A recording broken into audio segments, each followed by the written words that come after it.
The seventh Hurricane inducted to the College Football Hall of Fame. What's it mean to you? Wow, that's special, man. I'm just happy really to represent the university, continue to represent the university the way they would want the Canes to be.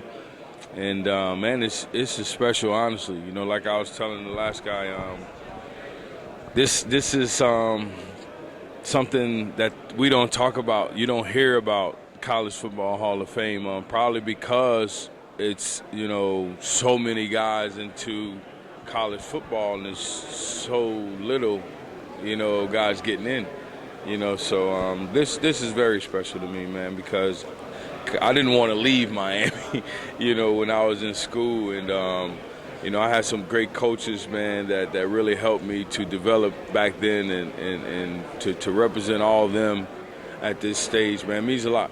It truly does. 5.2 million players have played college football. 0.02% actually get into the Hall of Fame. So, hey, we came ready and prepared. But Coach Rick now seems to have brought some stability back to the program. How close are you with the university, and does he keep the lines of communication open with the alumni? Yes. I actually talked to recruits, this year a few times. As much as I can get down there, I try to. Coach has definitely brought accountability, stability back to the university. We're getting where we need to be. It's a process. I went through that process when I first got to University of Miami, and Coach Davis was a guy just like Mark turning that thing around. Somebody who knows the culture, knows the players, and wants to raise those men the right way. I know we put a lot of pressure on coaches coming through there wanting to win that national championship, but it's more about those kids, those young men that you're raising, and you can see Coach changing that, and he's about those kids, So, it's going to build, and you see a lot of us trying to go back as much as we can and help those guys, as it used to be back in the day. Well, speaking of helping people out, the Ed Reed Foundation, I know, does a lot in the community. You're very big on the Thanksgiving dinners that just recently passed. How did that go this year? Man, it's awesome. We fed about 4,000 families or so, maybe a little bit more between Louisiana too, because we fed a bunch of families in Louisiana. The foundation, we're building a park in Louisiana and trying to change some stuff in the neighborhoods of Baltimore, around Booker T. Washington. That's my junior high school that I work with down there, and also the Seed School of Baltimore Charter School. So we're trying to really impact these neighborhoods and help these kids, as much as possible.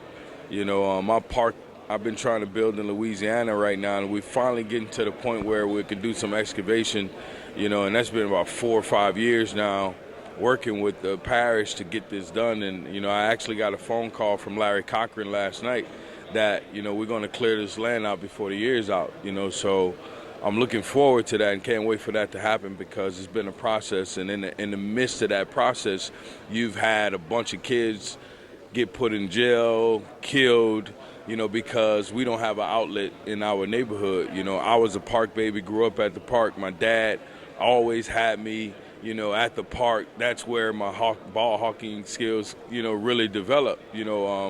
My dad was a super athlete, and they played intramural sports, when I was growing up as a kid. And I was always excited to go to the practices that my dad was having. I was in the field shagging balls, running around the bases. That's where my love for sports and stuff like that came from. Meanwhile, as a kid, you're not knowing that you're developing your skills for future things that you're going to be doing, man. God is truly amazing, on how things transpire in your life when you look back at it, because I didn't think about those things when I was a kid at all, and definitely wasn't thinking about, what I would be doing, in the NFL or even in college, when I was 8 years old, running around on the field. I was just having fun, so I thank my dad for those days, man. Truly, it made a difference in my life. That's fantastic. A little bit different kind of process. The NFL draft process is coming up. You were a first-round pick in 2002. Just, looking back at that time, for any players coming out this year, would you have any advice that you could pass on to them? It's, the next 5 months is going to be grueling mentally, physically, a lot of players trying to move on to the next level. What's a good piece of advice that you would pass along? The biggest thing I had was we had veterans, that you could really reach out to. I think we have veterans still around as myself. Really not hard to reach, because I have my foundation and guys could reach out to me. And social network is a big piece of guys that have access to older players where they can get information. And they should, some way, somehow, try to reach out to guys just to pick their brain, And I think guys are really willing to talk to younger guys coming into the league. I would say mind your environment. That's something that I don't tell just to NFL players. I tell that to kids coming up right now.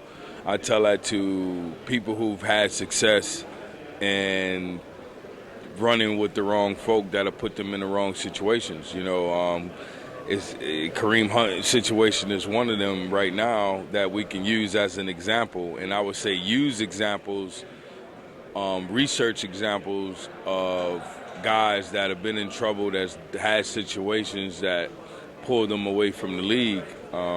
You have more than enough information out there, more than enough examples of guys getting in trouble doing things that hurt their career. So surround yourself with the right people in your environment. Even as you get older, I still mind that on who I let into my circle, whether it's business, personal, your trainer, whatever it may be, even your family that you have to manage in mind, so be cautious of the people you surround yourself with. Surround yourself with people who's gonna, encourage your dream, fight for you, when you're going through things, and smart enough to pull you around from situations that you shouldn't be around. People that are kind of take that bullet for you.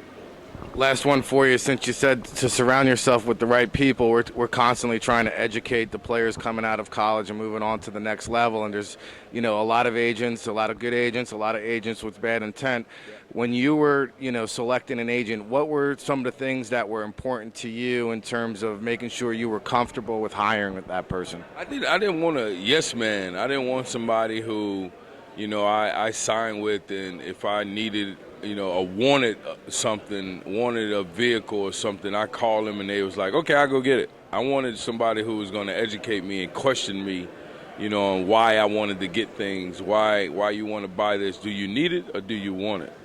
And helping me to understand the business more, so I can be able to give back when I sit in this seat, and those are the people I surrounded myself with. Also understanding what they're trying to charge you and stuff like that, so like the NFLPA has some stuff that they have in place that can help you. I didn't really trust that, and after years of going through it, they were not the best advice, so it's really key to surround yourself with the right people. It's really key to get second opinions. People who are in the business that do the same things that don't know each other. That's probably the best advice I can give somebody. Even when you get an injury, I had other doctors, doctors at my school who I could send MRIs to as I did, because the NFL stood for not for long, and these people's job, trainers, whoever, is to get you back on the field as quick as possible. A great example is when I had a concussion. I got knocked out in the Pittsburgh game, and they went to commercial, came back, I was still knocked out. We're losing 28-7, 35-7, and I get put back in the game. So I love the people that I met and went through Baltimore, but some of the things that they done was just not right.